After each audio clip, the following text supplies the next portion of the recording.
dito sa best part ng Family Feud. Pero kayang-kaya ng Haranilla family yan, lalo na may momentum sila after winning 100,000 pesos. Ang goal po nila ay makakuha ng total cash prize of... Panalo rin po ng 20,000 ang napiling charity. Ano pong napili niyo, Prof. Glenn? Ang napili po namin ay yung Down Syndrome Association of the Philippines. There you go. Okay, now it's time for Fast Money. Give me 20 seconds on the clock, please. Ano raw ang dapat inumin o kainin ng taong naimpatso o hindi natunawan? Go. Tubig.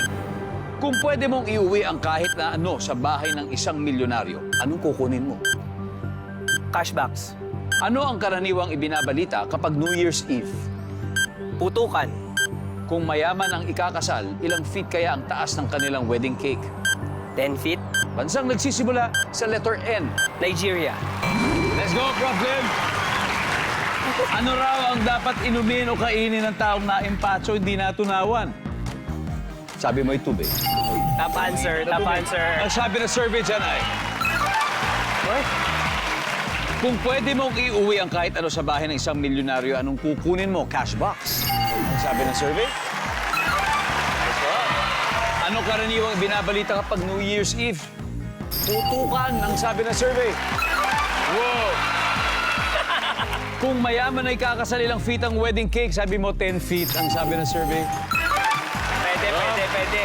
Bansang nagsisimula sa letter N, Nigeria. Nigeria, ang most populated country sa Africa. Yes. Nandyan ba yan, survey? Meron.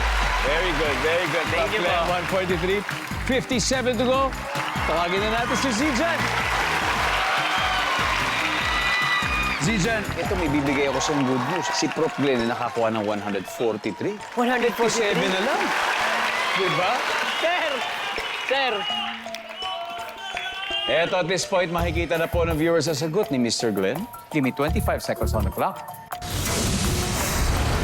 Ano raw ang dapat inumin o kainin ng taong naimpatso o hindi natunawan? Go. Tsa. Kung pwede mong iuwi ang kahit na ano sa bahay ng isang milyonaryo, anong kukunin mo? Furnitures. Ano ang karaniwang binabalita kapag New Year's Eve? Aksidente. Kung mayaman ang ikakasal, ilang feet kaya ang taas ng kanyang wedding cake?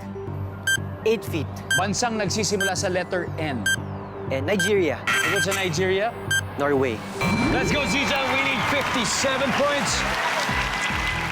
Ano raw ang dapat inumin ng taong naimpatso dahil hindi natunahan? Sabi mo, tsaa. Tsa, opo. Yan, ako, parating hindi ng advice. Nandiyan ba ang tsaa? Hindi top answer. Ang sabi nila, soft drinks. Para mag-burp. mautot, Para mag-burp po mag-burp. siguro. Kung pwede mong iuwi ang kahit na ano sa bahay ng milyonaryo, ang kukunin mo ay ang furniture. Ang sabi ng survey ay, ang top answer ay alahas. Ano karaniwang ibinabalita kapag New Year's Eve? Ang sabi mo ay mga aksidente. Kagaya ng mga sunog, Mga naputokan ng po sa kamay. Opo. Diba, mga ganyan, maputok. Ang sabi ng survey dyan ay,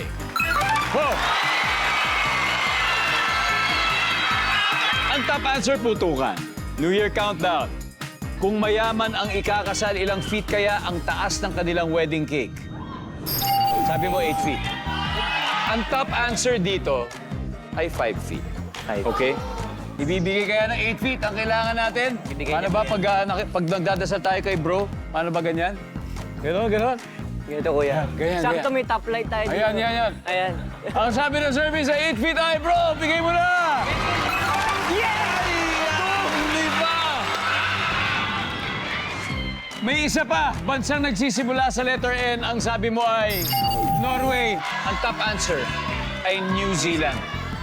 Pero sabi mo Norway. Dalawa pa to. Kaya po yan. Si Jan. Kaya yan. Samahan mo ako, bro! Isa pa, dalawa na lang Isa to, pa. bro! Bro! Bigay mo Norway! Survey says...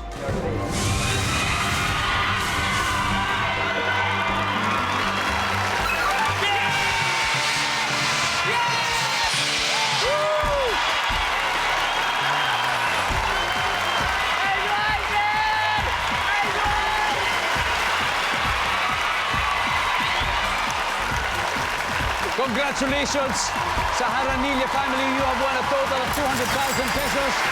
Wow. Grabe